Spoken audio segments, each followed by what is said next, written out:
ಮಹಾರಾಷ್ಟ್ರದ ಗಡಿಯಲ್ಲಿ ಅಸಲಿ ಹಾಗೂ ನಕಲಿ ಹಾವಳಿ ಶುರುವಾಗಿದೆ. ಬೆಳಗಾವಿಯಲ್ಲಿ ಜೋರಾಗ್ತಾ ಇದೆ ಆಪರೇಷನ್ ಮಿಲ್ಕ್. ನಕಲಿ ಪೌಡರ್ ಕೊಟ್ಟು ಯಾರೆಲ್ಲ ಯಾಮಾರಿಸ್ತಾ ಇದ್ರಲ್ಲ, ಇದೀಗ ಅವರಿಗೋಸ್ಕರ ಪೊಲೀಸರು ಖೆಡ್ಡಾವನ್ನ ಕಿರ್ತಾ ಇದ್ದಾರೆ.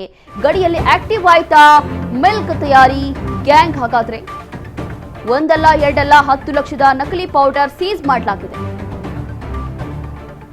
ಕೋಲ್ಹಾಪುರಕ್ಕೆ ಸಾಗಾಟ ಮಾಡಲಾಗ್ತಾ ಇದ್ದಂತಹ ನಕಲಿ ಹಾಲಿನ ಪೌಡರ್ ಇದು. 2 ರಿಂದ 3 ಟನ್ ತೂಗುವ ಹಾಲಿನ ಪೌಡರ್ ಇದೀಗ ಪೊಲೀಸರು ವಶಕ್ಕೆ ಪಡೆದುಕೊಂಡಿದ್ದಾರೆ. ಚಿಕ್ಕೋಡಿ ಪೊಲೀಸ್ ಠಾಣೆಯಲ್ಲಿ ಪ್ರಕರಣ ಕೂಡ ದಾಖಲಾಗಿದೆ. ಮಹಾರಾಷ್ಟ್ರದ ಗಡಿಯಲ್ಲಿ ನಡೆದಿರುವಂತಹ ಘಟನೆ. ಮಹಾರಾಷ್ಟ್ರದ ಗಡಿಯಲ್ಲಿ ಅಸಲಿ ಹಾಗೂ ನಕಲಿ ಹಾವಳಿ ಜೋರಾಗಿದೆ. ಆಪರೇಷನ್ ಮಿಲ್ಕ್ ಅನ್ನುವಂತಹ ಒಂದು ಉದ್ದೇಶವನ್ನ ಇಟ್ಕೊಂಡು ಬೆನ್ನತ್ತಿದ್ದಂತಹ ಪೊಲೀಸರು ಒಳ್ಳೆಯ ಕಾರ್ಯಾಚರಣೆ ನಡೆಸಿದ್ದಾರೆ. ಈಗ ನಕಲಿ ಪೌಡರ್ ಕೊಟ್ಟು ಯಾರೆಲ್ಲ ಯಾಮಾರಿಸ್ತಾ ಇದ್ರು ಅವರೆಲ್ಲ ಇದೀಗ ಪೊಲೀಸರ ಬಲೆಗೆ ಬಿದ್ದಿದ್ದಾರೆ. ಗಡಿಯಲ್ಲಿ ಆಕ್ಟಿವ್ ಆಯ್ತಾ ಮಿಲ್ಕ್ ತಯಾರಿಕೆ ಗ್ಯಾಂಗ್ ಅನ್ನೋ ಪ್ರಶ್ನೆ. ಒಂದಲ್ಲ ಎರಡಲ್ಲ, ಟೋಟಲ್ 10 ಲಕ್ಷದ ನಕಲಿ ಪೌಡರ್ ಇದೀಗ ಪೊಲೀಸರು ಸೀಸ್ ಮಾಡಿಕೊಂಡಿದ್ದಾರೆ. ಕೋಲ್ಹಾಪುರಕ್ಕೆ ಸಾಗಾಟ ಮಾಡ್ತಾ ಇದ್ರಂತೆ ನಕಲಿ ಹಾಲಿನ ಪೌಡರು. 2 ರಿಂದ 3 ಟನ್ ತೂಗುವಂತಹ ಹಾಲಿನ ಪೌಡರ್ ಇದಕ್ಕೆ ಪೊಲೀಸರು ಇದೀಗ ವಶಕ್ಕೆ ಪಡೆದುಕೊಂಡಿದ್ದಾರೆ. ಚಿಕ್ಕೋಡಿ ಪೊಲೀಸ್ ಠಾಣೆಯಲ್ಲಿ ಪ್ರಕರಣ ಕೂಡ ದಾಖಲಾಗಿದೆ. ನಕಲಿ ಪೌಡರ್ ಅನ್ನ ತಯಾರಿಸಿ ಅದರಿಂದ ಆ ಒಂದು ಪೌಡರ್ ಅನ್ನ ನೀರಲ್ಲಿ ಹಾಕಿದ್ರೆ ಅದು ಯಥಾವತ್ತು ಹಾಲಿನ ರೀತಿಯಲ್ಲೇ ಕಾಣಿಸುತ್ತೆ. ಅದು ಹಾಲು ಅಂತ ಹೇಳಿ ಅದನ್ನ ಮಾರಾಟ ಮಾಡ್ತಾ ಇದ್ರು.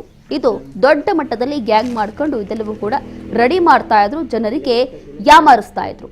ಹಾಗಾಗಿ ಈ ಒಂದು ಪ್ರಕರಣದ ಬೆನ್ನತ್ತಿರುವಂತಹ ಪೊಲೀಸರಿಗೆ ಎಲ್ಲ ಆರೋಪಿಗಳನ್ನ ಇದೀಗ ಅರೆಸ್ಟ್ ಮಾಡ್ಕೊಂಡಿದ್ದಾರೆ.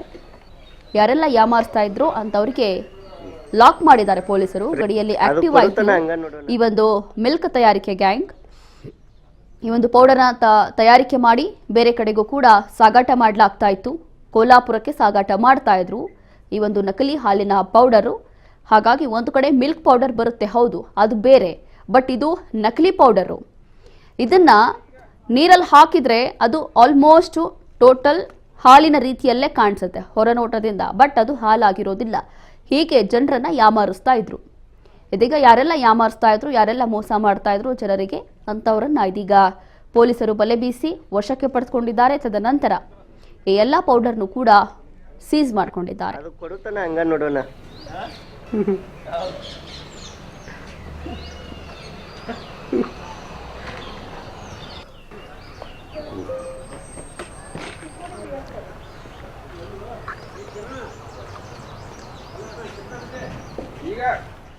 ಇದೇ ವಿಚಾರಕ್ಕೆ ಸಂಬಂಧಪಟ್ಟಂತೆ ಮತ್ತಷ್ಟು ಮಾಹಿತಿಯನ್ನ ಕೊಡ್ತಾರೆ ನಮ್ಮ ಪ್ರತಿನಿಧಿ ಮಂಜುನಾಥ್. ನೋಡ್ತಾ ಇದ್ವಿ ಯಾವ ರೀತಿಯಾಗಿ ಇವರು ಜನರಿಗೆ ಮೋಸ ಮಾಡ್ತಿದ್ರು ಅಂತ ಹೇಳಿ. ಒಂದು ಕಡೆ ಮಿಲ್ಕ್ ಪೌಡರ್ ಇರುತ್ತೆ, ಅದು ಬೇರೆ, ಅದು ಬಳಸುವಂತ ಪೌಡರು. ಮತ್ತೊಂದು ಕಡೆ ಇದೊಂದು ಏನು ನೀರಲ್ಲಿ ಹಾಕಿದ್ರೆ ಯಥಾವತ್ತು ಅದು ಹಾಲಿನ ರೀತಿಯಲ್ಲೇ ಕಾಣಿಸುತ್ತೆ.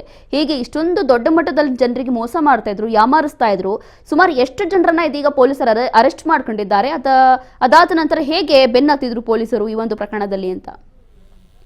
ಖಂಡಿತವಾಗ್ಲೂ ಏನ್ ಈ ಚಿಕ್ಕೋಡಿಯ ಪೊಲೀಸರಿಂದ ಇದೊಂದು ಭರ್ಜರಿ ಒಂದು ರೀತಿಯಾಗಿ ಕಾರ್ಯಾಚರಣೆ ಮಾಡಿದಾರೆ ಅಂತ ಹೇಳ್ಬೋದು. ಒಂದು ಸ್ಥಳೀಯವಾಗಿ ಒಂದು ಮಾಹಿತಿ ಪೊಲೀಸರು ಚಿಕ್ಕೋಡಿ ಪೊಲೀಸ್ ಠಾಣೆಗೆ ಒಂದು ಮಾಹಿತಿ ಬರುತ್ತೆ. ಅದಾದ ಮೇರೆಗೆ ಇವರನ್ನ ಚಿಕ್ಕೋಡಿ ಹೊರ ಇಲ್ಲದಲ್ಲಿ ಇವರನ್ನ ಅಂದ್ರೆ ಸೆರೆ ಹಿಡಿಯಲು ಹೋಗ್ತಾರೆ. ಆ ಸಂದರ್ಭದಲ್ಲಿ ಚಾಲಕ ಮಾತ್ರ ಇವರ ಕೈಗೆ ಸಿಗ್ತಾನೆ. ಅದಾದ ಬಳಿಕ ಮಿನಿ ಟ್ರಕ್ ನಲ್ಲಿ 10 ಲಕ್ಷಕ್ಕೂ ಹೆಚ್ಚಿನ ನಕಲಿ ಹಾಲಿನ ಪುಡಿಯನ್ನ ತುಂಬಿಕೊಂಡು ಕೊಲ್ಲಾಪುರ ಕಡೆ ಹೋಗ್ತಾ ಇರುವ ಸಂದರ್ಭದಲ್ಲಿ ಇವರನ್ನ ಪೊಲೀಸರು ಬಂಧಿಸ್ತಾರೆ. ಆ ವೇಳೆಯಲ್ಲಿ ಚಾಲಕ ಮಾತ್ರ ಸಿಗ್ತಾನೆ. ಅವನನ್ನ ಹಿಡಿದುಕೊಂಡು ಬಂದು ಈಗ ಎನ್ಕ್ವೈರಿ ಕೂಡ ಮಾಡ್ತಾ ಇರುವಂತದ್ದು. ಇದಲ್ಲದೆ ಇವ್ರು ಗಮನಿಸ್ತಾ ಇರಬಹುದು, ಇದನ್ನ ಬೆಳಗಾವಿಯ ಈ ಗಡಿ ಭಾಗ ಏನಿದೆ, ಗಡಿ ಭಾಗದಲ್ಲಿ ಇರ್ತಕ್ಕಂಥ ಬೇಕರಿಗಳಾಗಿರ್ಬೋದು, ಈ ಹಾಲಿನ ಉತ್ಪನ್ನಗಳಿಂದ ಇರ್ತಕ್ಕಂಥ ಫ್ಯಾಕ್ಟರಿಗಳಿಗೆ ಇವರು ಸಪ್ಲೈ ಮಾಡ್ತಾ ಇರುವಂತ ಸದ್ಯದ ಮಾಹಿತಿ ಬಂದಿರುವಂತದ್ದು.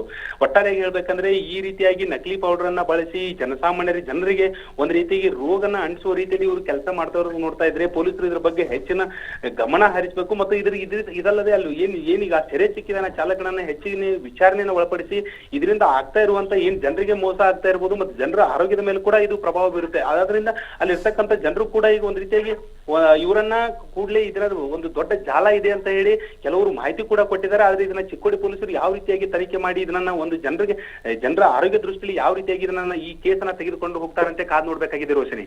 ಎಸ್, ಥ್ಯಾಂಕ್ ಯು ಮಂಜುನಾಥ್ ನಿಮ್ಮೆಲ್ಲ ಮಾಹಿತಿಗಾಗಿ.